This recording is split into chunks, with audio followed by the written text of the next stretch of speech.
Welcome, ladies and gentlemen, to another broadcast of Jerusalem's Gate. I pray everybody's doing well. I tell you, it's absolutely amazing. I say this all the time, my dear friends.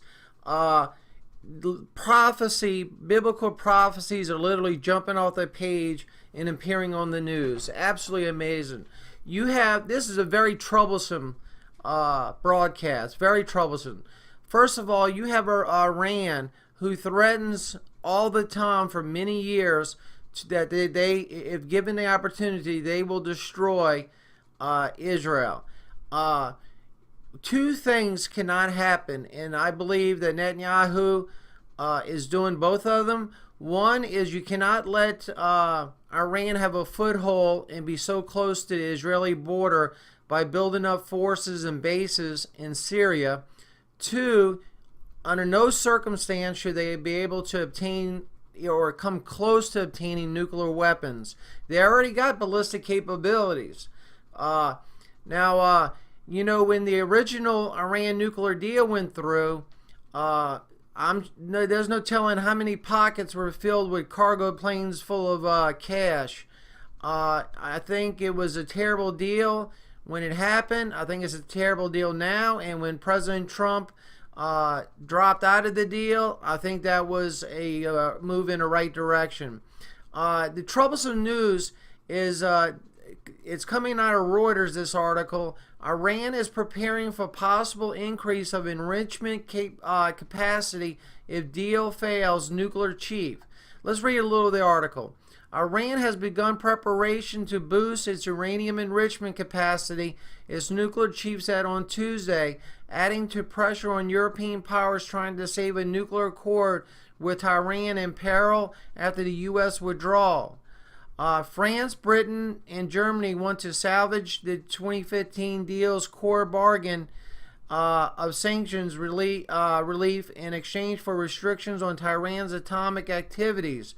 Washington has reimposed sanctions against Iran since quitting the deal last month, arguing Iran posed a security threat. Of course they impose a security threat. Absolutely.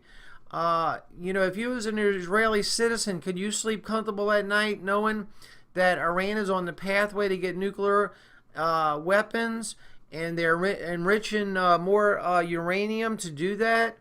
I don't think you could sleep well at night. The United States has a biblical and moral obligation to protect Israel. Israel, the Jewish people, has given us everything, spiritually speaking. They gave us Jesus and Mary and Joseph. They gave us the apostles, the Bible, the prophets. We are indebted to the state of Israel for all our spiritual, being where we at spiritually. They've given us all that, and we're indebted to Israel. I got two videos here to show you. One's coming out of Reuters, and then I'll go on to a Fox broadcast. Thank you once again, viewers and subscribers, and I pray that you like what you hear and you subscribe. We do not make any money here at Jerusalem's Gate. We do it strictly for the love of getting the news out with a Christian perspective. Let's get this video. Let's try to get this video going. Let's see here. Let's get this video on. Iran says it's begun increasing its uranium enrichment capacity in the event that the 2015 nuclear deal collapses. The country is developing infrastructure at its Natanz facility, the head of Iran's atomic agency said on Tuesday. Ali Akbar Salehi added the development is moving, quote, quickly and will be ready in the coming weeks and months. It puts pressure on European powers who are trying to save the accord following the US withdrawal last month. But Salehi said it did not violate the 2015 nuclear deal, which allowed Iran to continue uranium enrichment far below the weapons-grade threshold in exchange for sanctions relief. Tehran says it will inform the UN nuclear watchdog of its plan. Israel's Prime Minister said he was not surprised by Iran's declaration on Tuesday.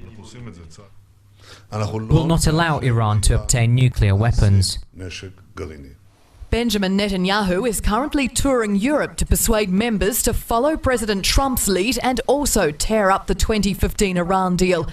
Following a trip to Germany, Netanyahu arrived in France on Tuesday to meet President Emmanuel Macron. His next stop is the UK. The three European states are scrambling to save the Iran deal, trying to ring-fence trade with Tehran to dissuade it from quitting. But in a joint press conference with Macron, Netanyahu said he hadn't asked France to leave the deal because he thinks, quote, it is basically going to be dissolved by the weight of economic forces. Well, ladies and gentlemen, very troublesome news. We'll go on to the Fox video. God bless you. Here comes the second video. Iran says it will begin the process today, or it will announce to the United Nations that it will begin the process of potentially enriching more uranium. The Iran Supreme Leader, Ayatollah Khamenei, told state television that essentially if the countries remaining in the Iran nuclear deal cannot reach an agreement with Iran, that Iran would start enriching more. He also added that Iran's enemies will never halt its nuclear progress, and it is their bad dream and will not happen. The United States withdrew last month from the Iran nuclear deal, and the remaining countries, Britain, France, Germany, China, and Russia, are negotiating to keep the agreement together without the United States. Shortly after President Trump withdrew from the agreement, Iran announced a list of demands it wanted if it were to continue respecting limits on its nuclear program. It wants European countries to protect its economy from expected U.S. sanctions. Iran also wants to continue its presence in places like Yemen and Syria across the Middle East, and it wants to continue developing its ballistic missiles bill. So the Trump administration's made it clear it will not renegotiate the nuclear agreement, Rich? Yeah, that's right. Secretary of State Mike Pompeo says he wants a larger agreement. That's what the Trump administration is pushing for. It wants curbs on all those other activities: ballistic missiles, intervention across the Middle East, also Iran's nuclear program. Secretary Pompeo issued his own demands of Iran. That was last month. Essentially, he wants Iran to halt that aggressive behavior. And until then, the Trump administration says it plans to institute the harshest sanctions in history against Iran beginning this summer. Officials say they want to work with like-minded countries to contain Iran. The U.S. had been negotiating with Germany, Britain, and France to put curbs on Iran's ballistic missile program and some of its intervention around the Middle East. But those discussions essentially fell apart after the United States withdrew from the Iran nuclear agreement. So the U.S. has been engaging what it calls like-minded nations to try to build a ring around Iran to sanction it, get it to change its behavior, all with the idea of perhaps looping Iran in a larger nuclear deal with all those other elements involved. But there's no sense it's moving towards that direction, at least not right now. Big job, big task. Thank you.